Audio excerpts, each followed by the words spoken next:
بسم اللہ والحمد للہ والصلاة والسلام علی ابی القاسم محمد ابن عبد اللہ خاتم النبیین۔ ہم ذرا تصور کریں کہ کسی انسان کو ایک بالکل اجنبی اور ایک بہت پیچیدہ زبان سیکھنے کا ہدف دیا جائے صحیح۔ اور وہ محض 15 دن کے اندر اس زبان پر مکمل عبور حاصل کر لے۔ بظاہر یہ کسی سپر ہیومن یا طلسماتی کہانی کا حصہ لگتا ہے نا؟ بالکل ایسا ہی لگتا ہے۔ لیکن تاریخ بتاتی ہے کہ ایسا حقیقت میں ہوا۔ یہ کوئی جادو نہیں تھا، بلکہ انسانی ذہن کی ایک ایسی کیفیت تھی جسے ہم اکثر نظر انداز کر دیتے ہیں۔ جی ہاں، بالکل نظر انداز کر دیتے ہیں۔ ہم سب کی زندگیوں میں کتنے ہی شاندار منصوبے ہوتے ہیں کہ ہم کوئی نیا ہنر سیکھیں گے، اپنی صحت بہتر کریں گے یا کوئی بری عادت چھوڑ دیں گے۔ ہم سوچتے بہت ہیں لیکن عمل کے وقت یعنی قدم منجمد ہو جاتے ہیں۔ ہم اکثر سوچتے ہیں کل سے تبدیل ہوں گے، مگر وہ کل کبھی نہیں آتا۔ استغفر اللہ۔ ہماری خواہشات اور عمل کے بیچ کا یہ خلا واقعی ایک المیہ ہے، بہت بڑا المیہ ہے۔ دیکھیں، یہ ہر انسان کا مسئلہ ہے۔ تو آج کی اس تفصیلی نشست میں ہم علم کے ان خزانوں کو کھنگالیں گے جو بتاتے ہیں کہ انسان کسی کام کا محض ارادہ کرنے سے لے کر اسے عملی جامہ پہنانے تک کی نفسیاتی اور روحانی منزلیں کیسے طے کرتا ہے۔ آج کا موضوع ہے عزم اور عزیمت۔ بہت شاندار موضوع ہے۔ آئیں اس کو تفصیل سے سمجھتے ہیں۔ جب ہم عام بول چال میں عزم کی بات کرتے ہیں تو اسے محض ایک پختہ ارادہ سمجھ لیا جاتا ہے، لیکن اگر ہم لغت اور اسلامی اصطلاحات کی گہرائی میں جائیں تو کیا اس کی حقیقت محض ارادے سے کچھ زیادہ ہے؟ جی، یہ محض ایک سوچ سے کہیں بڑھ کر ہے۔ اگر ہم پرانے علماء اور ماہرین لغت کے کام کو دیکھیں تو انہوں نے بڑے دلچسپ انداز میں اس کی تشریح کی ہے۔ اچھا؟ جی، اگر ہم امام ابن سیدہ، علامہ ابن عاشور اور ابن الاسیر جیسے علماء کی مختلف تعریفوں کا نچوڑ نکالیں تو ایک بڑی واضح تصویر سامنے آتی ہے۔ ان کے نزدیک عزم کا مطلب ہے دن میں کسی کام کی گرہ باندھ لینا۔ گرہ باندھ لینا۔ یعنی جب انسان کسی معاملے میں اپنی رائے قائم کر لے تو پھر وہ واپسی کے تمام دروازے بند کر دیتا ہے۔ یہ وہ مقام ہے جہاں ہچکچاہٹ، شکوک و شبہات اور یہ جو اگر مگر ہوتا ہے نا، اس کا مکمل خاتمہ ہو جاتا ہے۔ تو پھر عزیمت کیا ہے؟ عزیمت اسی عمل میں سنجیدگی اور صبر کو شامل کرنے کا نام ہے۔ اس کا مطلب ہے کہ جب آپ نے ایک بار فیصلہ کر لیا تو اب عمل کے دوران آنے والی تکالیف پر ثابت قدم رہنا ہے۔ یہ بات بڑی اہم ہے کہ واپسی کے دروازے بند کر دینا، یعنی یہ صرف ایک جذباتی ابال نہیں ہے کہ آج جوش آیا تو کام شروع کر دیا اور کل موڈ نہیں تو چھوڑ دیا۔ بالکل نہیں۔ لیکن یہاں ایک الجھن پیدا ہوتی ہے۔ بظاہر عزم، حزم اور نیت، یہ تمام الفاظ ایک جیسے محسوس ہوتے ہیں۔ ہم اکثر ان کو ایک دوسرے کی جگہ استعمال کر لیتے ہیں۔ ان کے درمیان جو باریک لکیر ہے اس کو کیسے سمجھا جائے؟ کیونکہ اگر ہم تصور کو ہی درست نہیں سمجھیں گے تو عمل کیسے کریں گے؟ یہ بہت عام غلط فہمی ہے۔ خاص طور پر حزم اور عزم کو اکثر ایک ہی چیز سمجھ لیا جاتا ہے، جبکہ ان کے کام بالکل مختلف ہے۔ یہاں جو بات سب سے زیادہ حیران کن ہے وہ یہ ہے کہ حزم دراصل دوراندیشی، احتیاط اور منصوبے بندی کا نام ہے۔ اچھا، یعنی پلاننگ کا حصہ؟ جی بالکل۔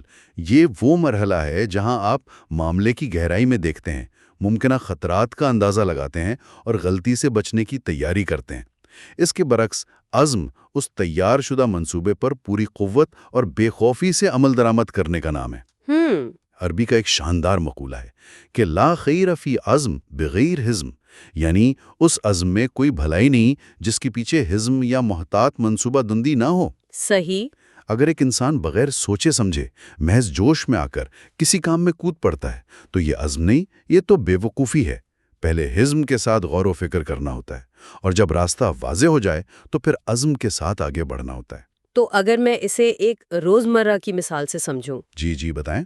کیا ہم یہ کہہ سکتے ہیں کہ حزم گاڑی کا سٹیئرنگ وہیل اور بریک ہے جو ہمیں سڑک پر درست سمت میں رکھتا ہے اور حادثے سے بچاتا ہے، جبکہ عزم وہ ایکسلریٹر ہے جو ہمیں پوری قوت کے ساتھ منزل کی طرف دھکیلتا ہے؟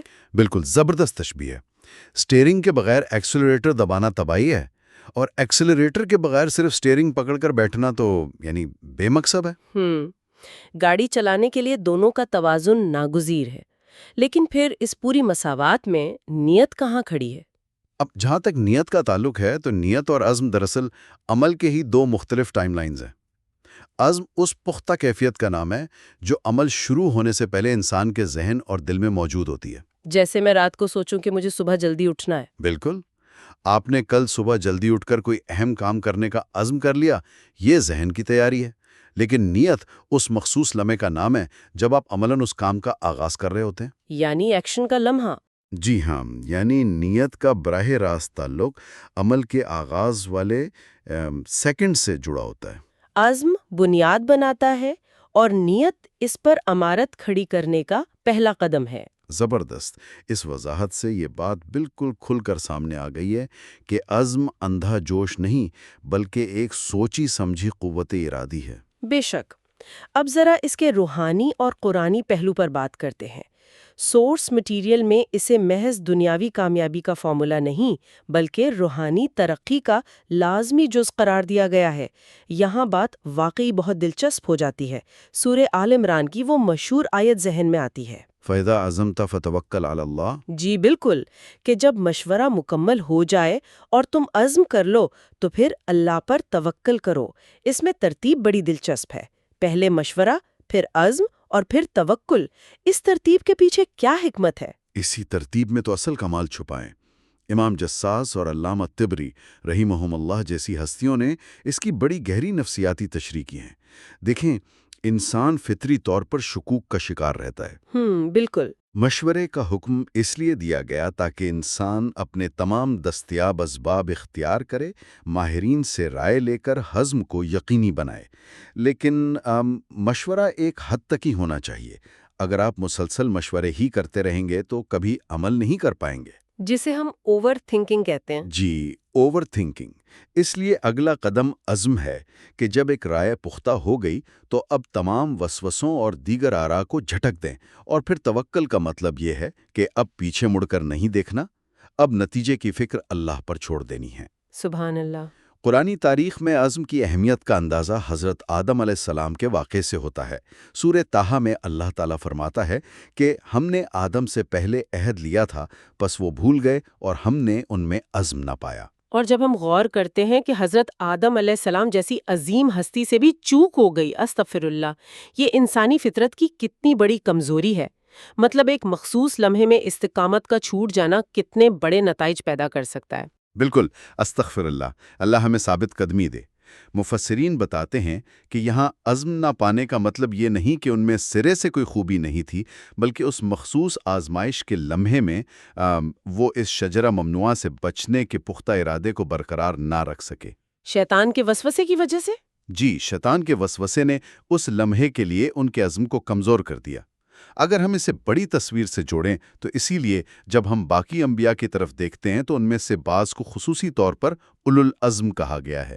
عزم والے۔ عزم والے، یہ وہ ہستیاں تھیں جنہوں نے انتہائی نامساعد حالات، طویل آزمائشوں اور شدید مخالفت کے باوجود اپنے مشن سے 1 انچ بھی پیچھے ہٹنے سے انکار کر دیا۔ ان کے صبر کا براہ راست تعلق ان کے عزم سے تھا۔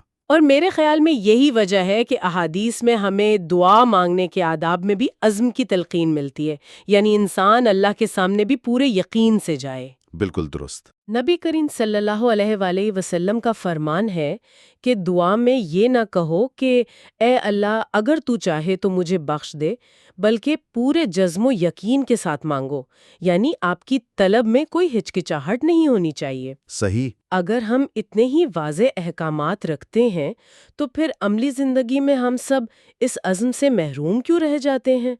ہمارے ارادوں کو وہ کون سی دیمک لگ جاتی ہے جو انہیں اندر سے کھوکھلا کر دیتی ہے؟ یہ ایک بڑا اہم عملی سوال ہے۔ ہم کیوں ہار مان لیتے ہیں؟ اس کے جواب میں ماہرین نے چند بنیادی نفسیاتی اور روحانی رکاوٹوں کی نشاندہی کی ہے۔ سب سے پہلی چیز تو دل کی اندرونی شکست ہے۔ جب انسان کا دل ہار مان لیتا ہے تو جسمانی طاقت کسی کام نہیں آتی۔ اس کے بعد 2 انتہائی خطرناک بیماریاں ہیں، عجز اور کسل۔ نبی کریم صلی اللہ علیہ وآلہ وسلم نے ان دونوں سے پناہ مانگی ہے۔ عجز اور کسل، ان میں کیا فرق ہے؟ عجز کا مطلب تو یہ ہے کہ انسان کے پاس واقعی کسی کام کو کرنے کی صلاحیت یا وسائل نہیں ہے، لیکن کسل یعنی سستی اس سے کہیں زیادہ مہلک ہے۔ اچھا، اس کا مطلب ہے کہ انسان کے پاس وسائل بھی ہیں، وقت بھی ہے، صلاحیت بھی ہے، لیکن وہ محض اپنی آرام طلبی کی وجہ سے عمل نہیں کر رہا۔ اور اسی سے جڑی ایک اور نفسیاتی الجھن ہے جسے عربی میں تسویف کہتے ہیں، یعنی ہر کام کو کل پر ٹالنا۔ یہ ٹال مٹول تو ایک ایسا جال ہے جس میں ہم سب روزانہ پھنستے ہیں۔ مطلب ہم اپنے آپ سے کتنے جھوٹے وعدے کرتے ہیں کہ کل سے یہ کام شروع کروں گی، کل سے پرہیز کروں گی۔ وقت کا یہ ضیاع اور کل پر بھروسہ ہمیں غفلت میں ڈالتا ہے۔ استغفر اللہ، ہم کتنی بار بے مقصد چیزوں میں اپنی توانائیاں ضائع کر دیتے ہیں۔ جی ایسا ہی ہے۔ یہ تسویف انسان کو آہستہ آہستہ ایک نہ ختم ہونے والی غفلت میں دھکیل دیتی ہے۔ اور یہی غفلت شیطان کے لیے راستہ کھولتی ہے۔ وہ وسوسے ڈالتا ہے، انسان کو اس کی خامیوں اور نام نہاد ناکامیوں کا خوف دلاتا ہے۔ استغفر اللہ، یہ وسوسے تو انسان کو اندر سے کھوکھلا کر لیتے ہیں، اسے بے مقصدیت کی طرف لے جاتے ہیں۔ استغفر اللہ، ہمیں اس غفلت اور گناہوں کی دلدل سے بچنے کے لیے واقعی پختہ ارادے کی ضرورت ہے۔ لیکن یہاں میں ایک بات پر تھوڑا اختلاف یا وضاحت چاہوں گی۔ جی ضرور پوچھیں۔ آپ نے خوف کا ذکر کیا اور سورس مٹیریل بھی ناکامی کے خوف کو عزم کا قاتل بتاتا ہے، لیکن کیا خوف ایک قدرتی چیز نہیں ہے؟ مثال کے طور پر اگر کوئی شخص اپنی زندگی بھر کی جمع پونجی لگا کر کاروبار شروع کر رہا ہے تو کیا اس کا نقصان سے ڈرنا عزم کی کمی ہے؟ کیا انسان کا بالکل بے خوف ہو جانا اس کے لیے نقصان دہ نہیں ہو سکتا؟ آپ کا نقطہ بہت صائب ہے۔ دیکھیں، ہمیں دو مختلف قسم کے خوف میں فرق کرنا ہوگا۔ ایک وہ طبعی خوف ہے جو انسان کو محتاط کرتا ہے، جس کا ذکر ہم نے ہضم کے حوالے سے کیا تھا۔ وہ جو پلاننگ کرواتا ہے؟ بالکل، وہ خوف جو آپ کو راتوں کو جگا کر منصوبہ بندی کرنے پر مجبور کرے، وہ تو فائدہ مند ہے۔ لیکن دوسرا قسم کا خوف وہ ہے جو آپ کو مفلوج کر دے، پیرالائز کر دیں۔ جی، جب انسان عمل شروع کرنے سے پہلے ہی دوسروں کی تنقید سے ڈرنے لگے اور یہ خوف اس پر حاوی ہو جائے کہ اگر میں ناکام ہو گیا تو دنیا کیا کہے گی، یہ ڈر انسان سے شروعات کرنے کی ہمت ہی چھین لیتا ہے۔ تو اس کا علاج کیا ہے؟ اس کیفیت کا علاج یہ ہے کہ انسان اپنے ذہن میں یہ بات بٹھا لے کہ اس کے ذمے صرف محنت اور اسباب کا اختیار کرنا ہے۔ عربی میں اسے شرف المحاولہ کہتے ہیں، یہ ہاتھ میں ہے۔ جب انسان یہ سمجھ لیتا ہے تو وہ ناکامی کے خوف سے آزاد ہو جاتا ہے۔ یہ تصور واقعی آزادی بخش ہے کہ انسان کی کامیابی اس کی کوشش میں ہے، نتائج میں نہیں۔ اب جب کہ ہم نے ان رکاوٹوں کو سمجھ لیا ہے تو سوال یہ پیدا ہوتا ہے کہ ہم اپنے اندر اس قوت ارادی کو کیسے پروان چڑھا سکتے ہیں۔ یہ کوئی ایسی چیز تو نہیں جو راتوں رات آسمان سے اتر آئے، یہ ظاہر ہے شعوری مشق کا تقاضا کرتی ہوگی۔ تو عملی طور پر کیا اقدامات کیے جا سکتے ہیں؟ بالکل، اسے شعوری طور پر اپنے اندر بیدار کرنا پڑتا ہے۔ اس کے لیے ہمارے ذرائع میں کچھ بہت ٹھوس عملی تجاویز موجود ہیں۔ سب سے پہلی چیز تو اپنے خالق سے تعلق اور دعا ہے۔ صحیح۔ عزم ایک اعلیٰ اخلاقی صفت ہے اور نبی کریم صلی اللہ علیہ وسلم کی دعا ہے، اللہم اہدنی لأحسن الاخلاق، کہ اے اللہ مجھے بہترین اخلاق کی ہدایت دے۔ دوسری اہم چیز مضبوط عقیدہ ہے۔ مفکر محمد الغزالی کا کہنا ہے کہ پختہ عقیدہ انسان کو موت اور غربت کے خوف سے آزاد کر دیتا ہے، اور جب یہ خوف ختم ہو جائیں تو عزم خود بخود مضبوط ہو جاتا ہے۔ کیا بات ہے! تیسرا بڑا عامل انسان کی صحبت ہے۔ انسان لاشعوری طور پر ان لوگوں کی عادتیں اپناتا ہے جن کے ساتھ وہ وقت گزارتا ہے۔ اگر آپ کے ارد گرد ایسے لوگ ہیں جو ہر وقت روتے رہتے ہیں اور سستی کا شکار ہیں تو آپ کبھی پرعزم نہیں ہو سکتے۔ بالکل، ہم اپنی کمپنی کا عکس ہوتے ہیں۔ اور چوتھا اور سب سے عملی قدم یہ ہے کہ جیسے ہی ارادہ پختہ ہو فوری عمل شروع کر دیں، جسے المسارعہ فی التنفیذ کہا جاتا ہے۔ اور آخری بات یہ کہ اپنے مقاصد کو واضح رکھیں اور بڑے اہداف کو چھوٹے قابل عمل حصوں میں تقسیم کریں۔ جب آپ ایک چھوٹا ہدف حاصل کرتے ہیں تو اگلا قدم اٹھانے کی نفسیاتی طاقت ملتی ہے۔ تو اس سب کا مطلب کیا ہے؟ یہ بات کہ اپنے اہداف کو چھوٹے حصوں میں تقسیم کرنا اور فوری عمل کرنا مجھے احادیث میں موجود اس شخص کے واقعے کی یاد دلاتی ہے جس نے 99 قتل کیے تھے۔ جی، بہت زبردست مثال ہے۔ ذرا اس شخص کی نفسیاتی کیفیت کا تصور کریں، وہ کتنا مایوس ہوگا۔ لیکن جب اس کے اندر سچی توبہ کا عزم بیدار ہوا تو اس نے کیا کیا؟ اس نے صرف بیٹھ کر افسوس نہیں کیا، وہ ایک عالم کے پاس گیا راستہ پوچھنے۔ بالکل۔ اور جب اسے بتایا گیا کہ اپنے اس برے ماحول کو چھوڑ دو اور فلاں بستی کی طرف ہجرت کر جاؤ تو وہ فوراً نکل کھڑا ہوا۔ اس نے کل کا انتظار نہیں کیا، اس کے عزم نے اسے عملی طور پر اپنی جگہ تبدیل کرنے پر مجبور کیا۔ قرآن مجید میں حضرت موسیٰ علیہ السلام کے حصول علم کے سفر کا ذکر اس کی ایک روشن مثال ہے۔ سورہ الکہف والا واقعہ؟ جی، سورہ الکہف میں ہے کہ جب انہیں پتہ چلا کہ مجمل بحرین کے پاس ایک شخص ہے جس کے پاس ان سے زیادہ علم ہے، تو ان کا رد عمل کیا تھا؟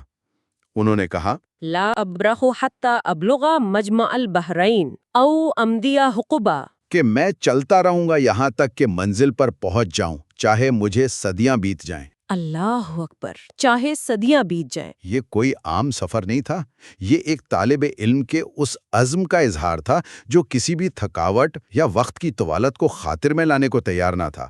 اسی طرح حضرت بلال رضی اللہ عنہ کی مثال نے، جب انہیں تپتی ریت پر لٹایا گیا اور سینے پر بھاری پتھر رکھا گیا تو وہ جسمانی طور پر مکمل طور پر بے بس تھے۔ اسلام میں جان بچانے کے لیے کلمہ کفر زبان سے ادا کرنے کی رخصت موجود ہے، لیکن انہوں نے رخصت کے بجائے عزیمت کا راستہ چنا۔ واو!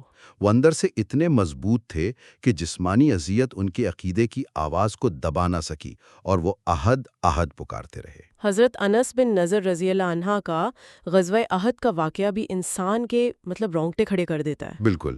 جب ایک افواہ اڑی کہ نبی کریم صلی اللہ علیہ وسلم شہید ہو گئے ہیں تو کئی مسلمانوں پر مایوسی چھا گئی اور انہوں نے ہتھیار ڈال دیے۔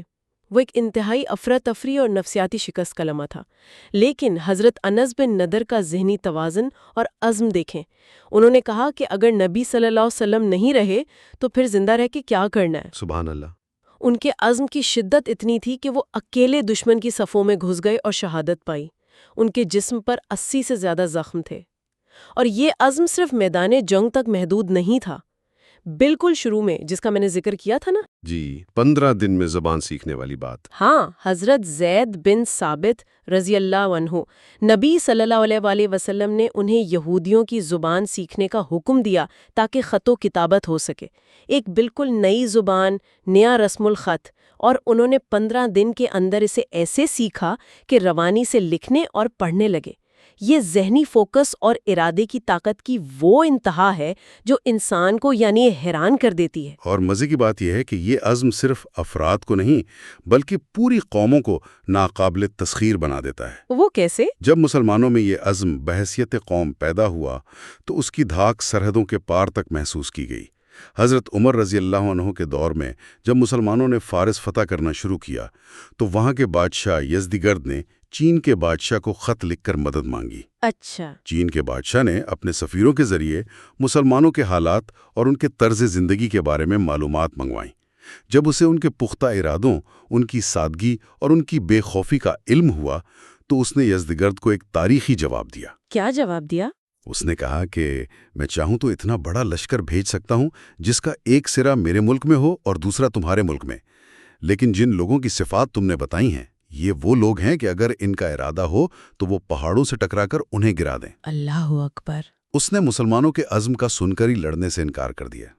اور ایک اور مثال جو ثابت کرتی ہے کہ عزم معاشرتی رکاوٹوں کو بھی توڑ دیتا ہے، بدر الجمالی کی ہے۔ بدر الجمالی؟ جی، وہ ایک عام غلام تھا۔ اس معاشرے میں غلام کی حیثیت ایک بکنے والی چیز سے زیادہ نہیں تھی، لیکن اس کے اندر کے ارادے اور محنت نے اسے اس مقام تک پہنچایا کہ وہ غلامی کی زنجیریں توڑ کر آگے بڑھا اور بالآخر دمشق کا طاقتور امیر بن گیا۔ یہ بتاتا ہے کہ آغاز کہاں سے ہوا یہ اہم نہیں، اصل چیز وہ آگ ہے جو انسان کے سینے میں جل رہی ہوتی ہے۔ یہ سب مثالیں سن کر انسان کو اپنی کوتاہیوں کا شدت سے احساس ہوتا ہے۔ ہم معمولی مشکلات پر ہمت ہار دیتے ہیں، جبکہ تاریخ میں لوگوں نے غلامی سے لے کر تپتی ریت تک ہر چیز کو اپنے عزم کے قدموں تلے رون دیا۔ بے شک یہ واقعی ایک طویل اور محنت طلب سفر ہے، اور ہم سب انسان ہیں اور قدم قدم پر استقامت کے محتاج ہیں۔ استغفر اللہ۔ اللہ ہماری لغزشوں کو معاف فرمائے اور ہمیں سچے ارادے عطا کرے۔ آمین۔ آج کی اس گفتگو سے اور سورس مٹیریل میں دی گئی معلومات سے ایک مشہور کہاوت کی گہرائی سمجھ میں آتی ہے کہ 1000 میل کا سفر ایک قدم سے شروع ہوتا ہے۔ جی بالکل۔ ہم میں سے اکثر لوگ اپنی زندگیوں کو ایک ویٹنگ روم بنا کے بیٹھ جاتے ہیں. ہم انتظار کرتے ہیں کہ جب تمام حالات سازگار ہوں گے، جب ہماری معاشی حالت ٹھیک ہوگی، جب موسم اچھا ہوگا، جب لوگ ہمارا ساتھ دیں گے، تب ہم اپنے اس شاندار منصوبے پر عمل کریں گے. لیکن کیا واقعی حالات کبھی 100% سازگار ہوتے ہیں؟ آج کے مطالعے سے یہ بات بالکل واضح ہوتی ہے کہ اصل کمال وسائل کا ہونا نہیں ہے.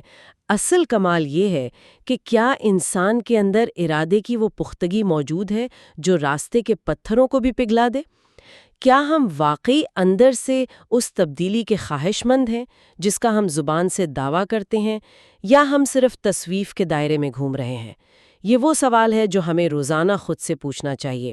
ھذا ما عندی واللہ ورسولہ اعلم بالصواب.